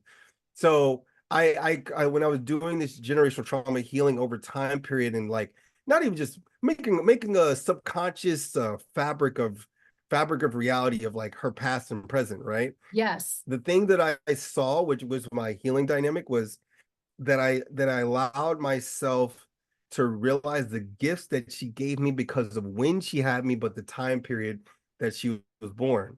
And then so as a result, I get along with a lot of boomers and Gen X, Mm-hmm. and then some millennials, but then Mm-hmm. like with Gen Z, it's kind of like I'm touching landmines all the time. So Oh, it's pretty funny. I get it. I get it. I've got some grandkids that are like, Oh, I mean, some of the stuff that comes out of their mouths, like I have to step back and check myself. I wow. really do. Like the What is blatant it as far as like hyper disrespect. intelligence or just like, No, no, oh, the we are disrespect? talking, Oh, we're talking woke nonsense yeah, of yeah. just and my stepsons are like, they're learning this. They are learning this online. Uh, And so, Oh yeah, online, in school, on the yeah, phone, on social media on apps. social Their media, the I mean, whole life is social inside that media is phone. insane. It's out of control. And they're sneaking it because they're not allowed phones. They're not allowed. If literally if I could open up a daycare center, it would be like the first like 10 years the kids couldn't look at their phone. I'm like, okay. Like, and then they're I just agree. doing, and then I'm with you. they would have a computer that they can use on the summer, like let them get access to all the stuff, but then unbrainwash them for 9 months and then Yes. bring it back Yes. around. You Because should do the that. the You the should social create a exposure is curriculum for that. right now, Yeah. right? Wow. We need our sponsorship. Yeah. Yeah. No, I hear you. I hear you. I think it's a fantastic idea, you know. The exposure is very uncanny, like because it's so subtle. Because I feel like creativity is dying um in the youth who don't find the arts. If they just so happen to Mhm. find sports or the arts, because it's a very slim dynamic, right? A Yeah. very slim Yeah. margin of Gen Z and Gen whatever's after Z, like that are being exposed to something, but the whole time their parents were an ex-athlete or an artist or something, so they constantly expose them to this kind of like emotional intelligence and visceral creativity Mm-hmm. Mm-hmm. at a young age, Mm-hmm. or just even visceral like tangible like connection, right?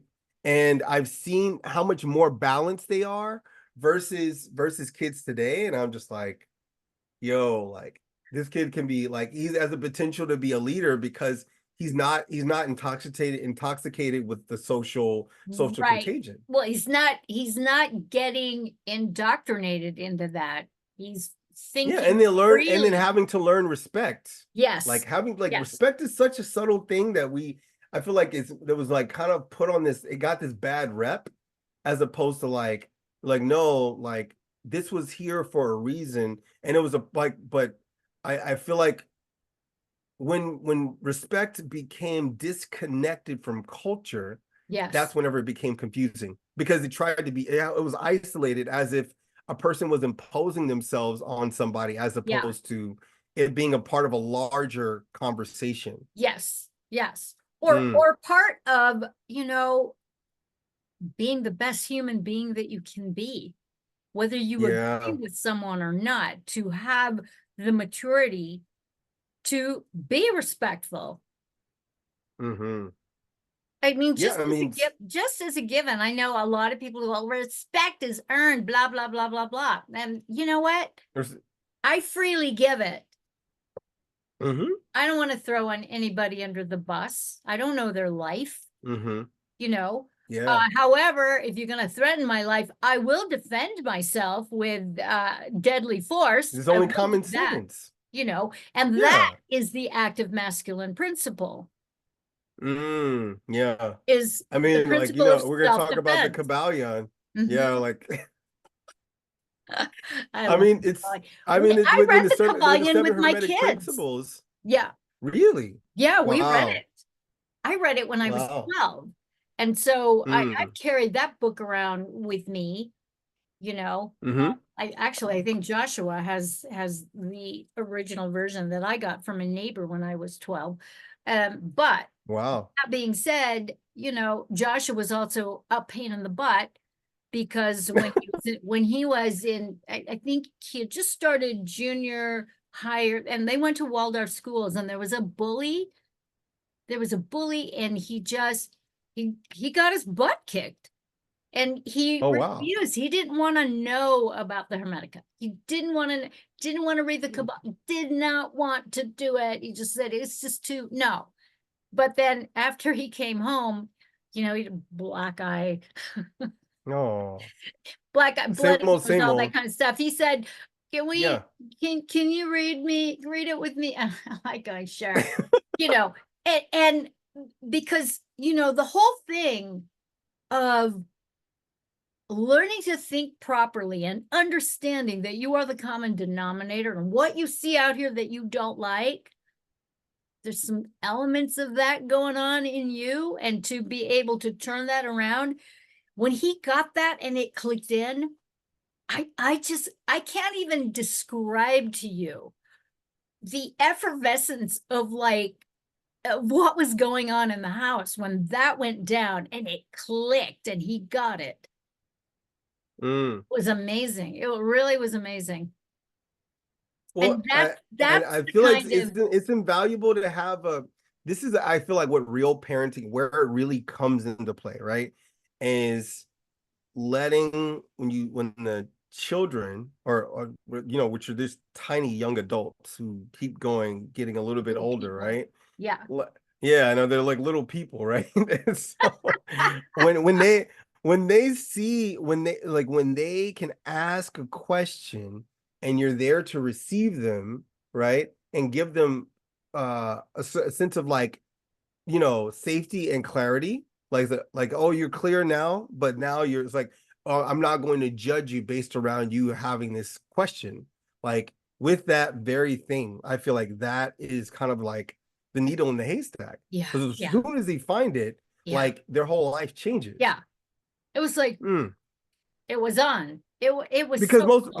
most boys are just gonna like usually revert back to more violence, Yes. Yeah. Well, or and just that's our fear. A lot culture. of times it's That's our just culture. fear, and they just yeah. And I don't think, at the same time, like, because of like nature's principles, like I'll go back to the fact that carnivores still exist, right? And religion keeps us from seeing the fact that carnivores exist outside of humans. Like, so no, like, just because you're a human doesn't mean that this thing won't eat you, right? Like, you still have That's to true. protect yourself That's true. You against the can't rest of the sweet talk world. it. Here, kitty, kitty, kitty. Bad kitty. Bad kitty. That's Just what I like you know. can't say bad archons, naughty archons. You can't say that to a Yeah. demon, for fuck's sake. Yeah, the energy is going to be the energy. It's got like it exists in various forms, but Yeah. still at the same end of the stick. Like, you have to say, oh, like, I need to cultivate myself for a sense of protection. Whether Mm-hmm. it's I mean, hopefully people aren't going on jungle safaris, but a lot of people still are, or like, going into the Amazon and see some poisonous snake and they, whatever. But like, it doesn't even have to be that ridiculous. Like, it could just be like literally just like realizing that humans are also mammals, and like Mm-hmm. we have various natures within inside of ourselves, and Mm-hmm. there's like the idea of rules are subjective, and just because you believe that people should believe what you believe doesn't mean that they're going to play by your rules, No, they're not. right? They Mm-hmm. are most This is a definitely. living thing on the other side of you, right? Yeah. So Yeah. you Yeah. should, and then, but it's not that, but it's also not from a space of guarding. It's just like you were saying, if you're attacked, you're going to defend yourself with like life defense forces. But Yeah. Yeah. it's realizing there's a yin and yang to it. You don't have to always use one principle to survive. You can use both. Exactly. I go time and place. Mm. There's a time and place. It's a, yeah. Was that your MO, how they got to know you? So there's a time and place for everything. Well, yeah, because my stepdaughter was, Mm-hmm. because she was so challenged in the womb. Mm. She had a Mm-hmm. lot of she had a lot of issues, and she unfortunately took her Oh. life in 2022. Um, Oh wow. a- Rest and in power. it's sad because I knew all along that she was going to go there. And there was nothing I could Mm. do about it, in terms of, I mean, she's Yeah. on her own path and all that kind of stuff. But Mm-hmm. in the grocery stores, she was terrified. And she would tell me that she was seeing ghosts, she was seeing entities. I don't disbelieve her. Okay. She was Mm. a very, very Yeah. sensitive little girl. And I just remember in the grocery stores, and she's got kind of light brown blondish hair, screaming, "Mom, Wow. I'm scared, I'm scared," and just saying they were coming Really? after her. And I look like the nanny, you know what I'm saying? People are looking at me like, "Is this your child?" Yes, this is my child. Oh, So this is when she was younger, when she was yeah, like, oh wow. yeah, yeah. She's like years ago. This is Wow. years ago. So I would talk her down, and I would just, I would hold her hand. She's sitting in the cart, the grocery store cart. I would hold her hand and I'd look into her eyes, and we would have this Mm. conversation. And so we would do this thing. And I would tell her, look, I'm going to grid all around you, and these monsters aren't going to be able to get to you. Mm-hmm. And she would slowly calm down, and we would paint these grids. We'd fuzz them out. Actually, she was into fuzzy things. So, can we Mm-hmm. put fuzzies on it? It's like, okay, okay. But this is the stuff that you have to do to be Mm-hmm. present when there is a meltdown happening, when there is a crisis Yeah. happening. You Well, and have then to. when you're using, like, ironically enough, when you're using I'll quote this I'll quote from the Lesser Key of Solomon, right? And in Lesser Key of Solomon, when they're talking about all these different 72 demons that Solomon slayed and all the other different things, right?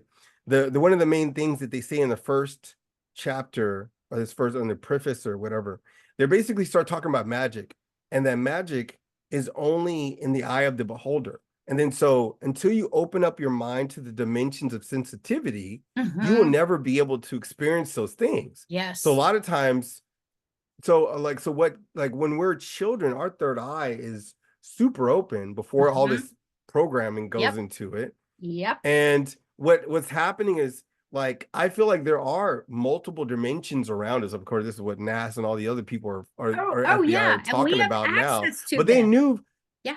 they've known for ages. They were trying to Yes. preserve it for themselves, right? Of course. But Of so course. so what she experienced in that dimension, what she was doing with those fuzzies, like she was literally using her creativity, i.e. her chi or her spiritual energy, Yes. and saying like, Yes. I'm going to take it out this way. Yes. I'm going to build a wall this way. I don't have to live by Yes. And these restrictions and let it, yeah. like, so that was She great. she she was great that way. And so I know for myself, I know for sure those moments I had to receive her. I had to receive her, Mm, open my receptivity as woman, as mom, to mm-hmm. like really be present, because that was her big complaint, with a lot of Oh, people, was no one was paying attention, they were checked out. oh, She would say things like, they're in the room with me, but they're not really, they're thinking something else, they're on their phones, they're doing whatever. And that was always one of her pet wow. peeves, is that people were too distracted. And Oh, because she was experiencing and feeling so much, but then no one was experiencing things on the same dimension as Yes. her. Yes. And then so she would just kind of like caught in between worlds. Yeah. Yeah. Yeah. There's a there's this little article written by it's this African shaman. He goes into a mental hospital, and he starts to see all the people who are there. And one of the things that he discovers, and he starts to really kind of hone in on, on stuff, and he's like, oh my gosh, the majority of these people were actually supposed to be shamans, but they got stuck in the loop in the middle of their metamorphosis. So like the majority of them are like they haven't ascended, they're halfway in Mhm. between worlds. Yeah. Yeah. And like it's Wow. I really feel like I mean, because when you like even go to even outside the basic occult, when you just talk about systemic stuff like I mean systemized type of occult practices like Freemasonry, Hmm. and then like just Freemasonry, like the Shriners, etc. They're all kind of in the same dimension of Masonic lineage. But the one of the things they do is they have the ceremony where they put you in between these two magnets, right? These very powerful magnetic spheres. I think it's Boaz, and like what the whole thing with the two pillars in masonry are, but Boaz and something else. I don't remember the other one. But they put you in between the two magnets to like as you go through your degrees to raise your vibrational awareness. And then Hmm. so as your vibrational awareness you become aware of certain things vibrationally, it brings you up to a certain level of awareness spiritually that you can see more things, right? But like I mean, reality is we're really just regressing back to what we used to experience as children. Hmm. That's Hmm. I mean, because Right. I feel like this is where one of the reasons why they love to manipulate children so easily. I mean, so often, as opposed to like reaching out to adults to brainwash us, is because they're so easily manipulated and they have access to spiritually so much, Yeah. you Yeah. know? Yeah. Yeah. I mean, I and agree. also even SRA, you know what I mean? I Like work with that's why, survivors of yeah, you were telling SMA. me. Yeah. I think that's one of the reasons that Intense. they're leeching the energy, That's loosh, exactly like this what whole they're doing. concept. Yeah. Yeah, because they have Yeah. access to so much spiritual energy. Actually, have you seen that movie, The Golden Compass? Or Yes. that Yeah. I or read the or those the or books. Oh yeah, or the three his dark materials, Hmm. right? Yeah. Yeah. I mean, so they have a like an HBO show or whatever on it. But I feel like I mean, there's that one scene where they're in the North Pole or wherever they're at, and they have that separator where they put the children in the cage and they separate their animal from them, and Right. they're Yeah. trying to bottle up their essence. Yeah. Like I literally think that like it's such a representation of how much prime spiritual energy that the children have Yes. that's like Well, and this is slowly like that's the matrix in many, many ways. yeah, And so oh for yeah, those of us who own our almost like using house, us like batteries, right? yeah, where we can waltz in and out of the matrix undetected. I mean, that to Uh-huh. me, that is the cool thing. I mean, that's part of what I endeavor to teach and train my survivors, my clients and students, because it's Mm, not just about deactivating trauma. It is about up leveling the way we think and also up leveling the yeah, way we navigate our energy and our body 100%.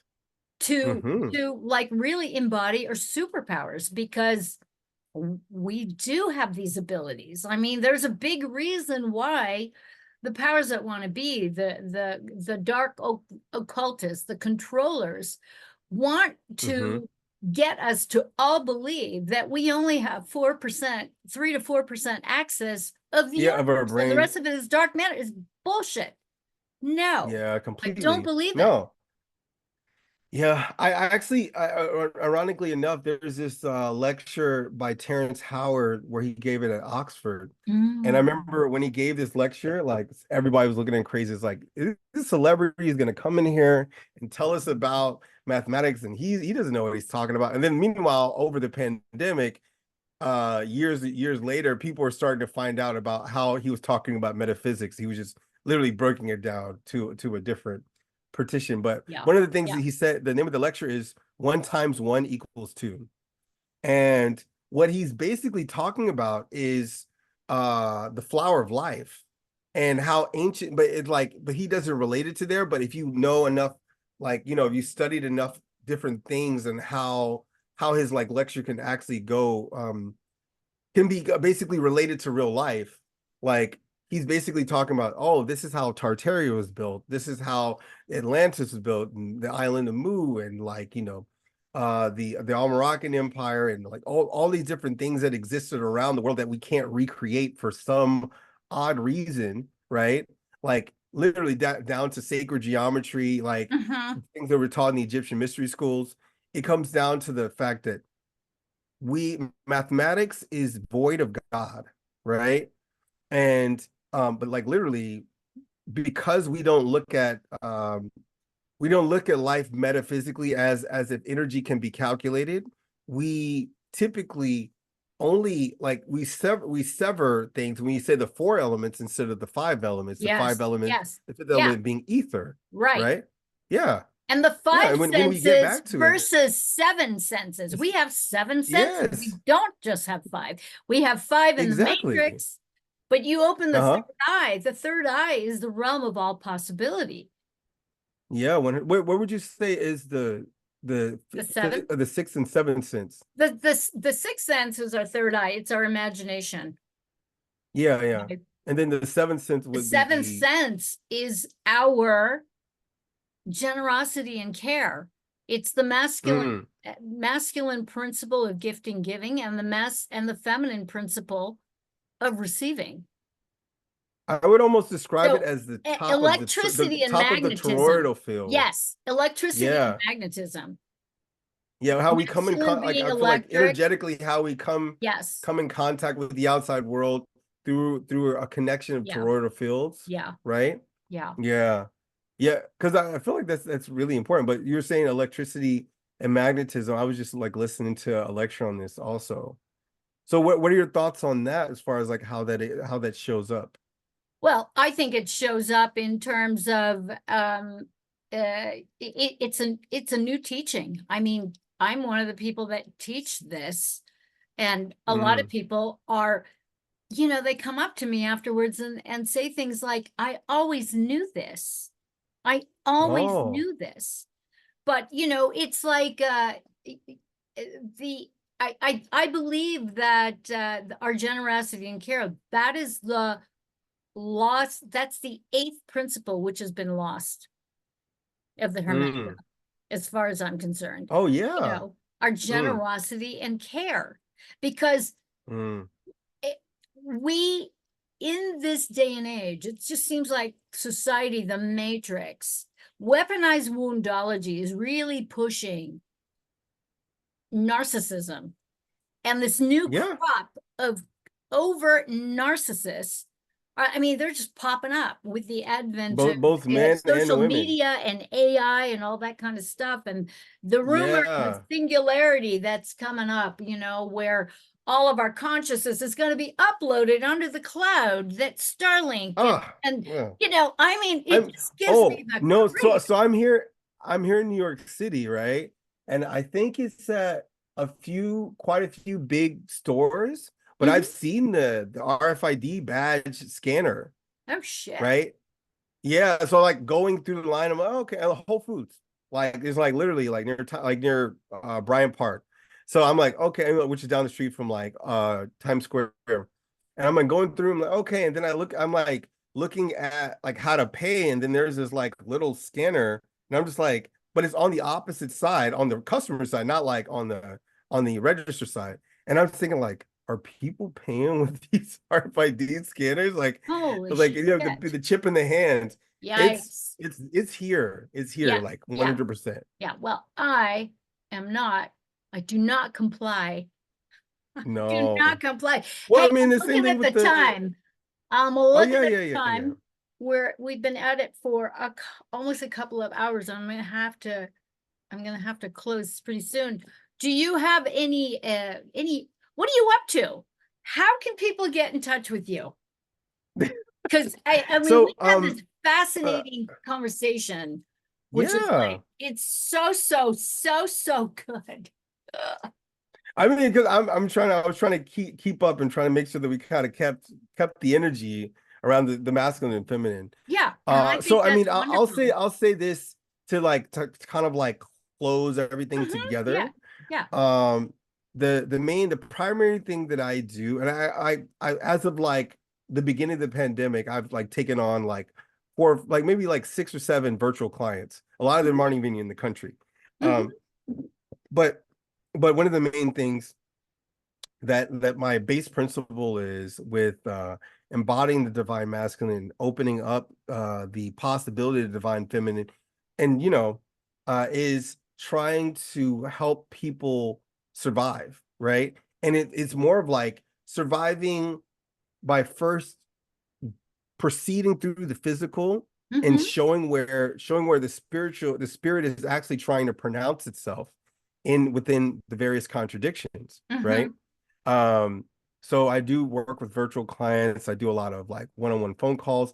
If people do come to New York City, I have a client coming to New York City like next week for a session from Florida. Like, yeah, it's I whenever I work with people, like my sessions are like 2 or 3 hours long, like Hmm. because going through body work and eating habits and the No, whole I spectrum. hear you. I go long, 2 hours. Yeah. Yeah. Yeah. And then so this is the primary work that I do. And I don't know, that the for me it's about the greater liberation and really waking up the feminine within everybody, and then Hmm. also for the dormant masculine and the wounded masculine, also helping build that bridge so to for women to Yeah. be able to reassimilate the masculine, and for Fantastic. also for men to see how that they show up for both sides with their partners and with the people around them Hmm. too. Hmm. Like, I work with very few men, but the few men that I do work with are usually artists. Like, so because we're already in the same spectrum, so it's easier. But Yeah. Yeah. yeah, Yeah. and I work with it's not all like, even though it's spiritual work, I work completely from the physical end, where it's like goes through this lens of rehabilitation. But by the Beautiful. time that people are more sensitive, they understand that there's energy work that needs to be done, then we progress along. But I work with people with like arthritis, fibromyalgia, like fibroid cysts, like stomach problems, the whole spectrum. And I just basically use the autonomic nervous system, the parasympathetic nervous system, to guide me to what's the easiest way to be able to do things. So Cool. yeah, Beautiful. that's the easiest way to kind of like stay on top of that, right? Awesome. But I'm glad that you're still doing your work. That you're I so actually, believe it or not, like now that I was able to do this, I'm like 70% of the way now to setting up my podcast. I was like back. I'm close. I'm close. Because it's I mean, because the things that I had to realize is like there's a lot of people out here kind of speaking the truth now, and Yeah. people aren't afraid of the Yeah. truth like they were before. Yeah. And then people, the main thing I've seen over the pandemic for the last 3 years is an like influx of people who are wanting spiritual Yeah. They're hungry for it. sustainability. They're hungry for Yeah. it. Really hungry for, you know, soul food, really. That's what it Yeah. is. Soul food. Hmm. And you, my friend, are you are one of the people that, because when we met on Instagram, my We've been talking for assistant, like 3 years. Like, yeah, yeah. my assistant had just passed away in 2018, and I was Oh, I was in Italy, I was in Europe mostly, and I remember we yeah. had a conversation about, and you were talking about, do the YouTube. And then finally I did Oh, yeah. it You when stopped I doing it. was Yeah. stuck You're in like, I'm when I through was with it. stuck in Right. Berlin. I created the channel and I didn't want to do it. I was kicking Hmm. and screaming. And then I think it was Mm. maybe a year later or 9 months later, I you were talking about IGTV and I was just like terrified. I'm like going, what? I don't know how to do that.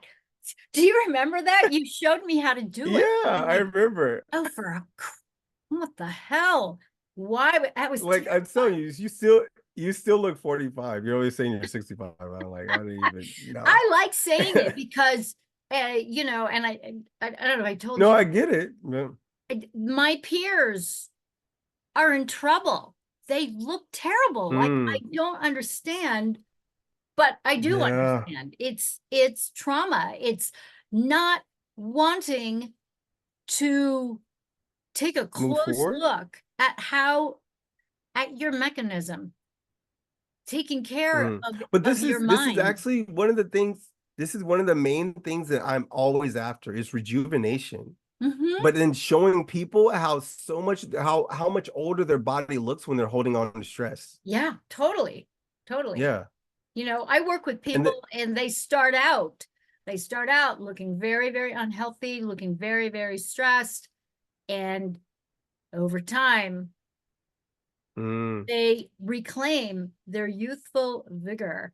Their wow. faces plump up, the skin stops sagging, the wrinkles go away. I mean, it's quite fantastic. It's quite fantastic. It's a transformation. And well, and then the thing that I feel like where's the like the real gumpture, like the real meat of it, right? It's like, oh, like this has been here all along.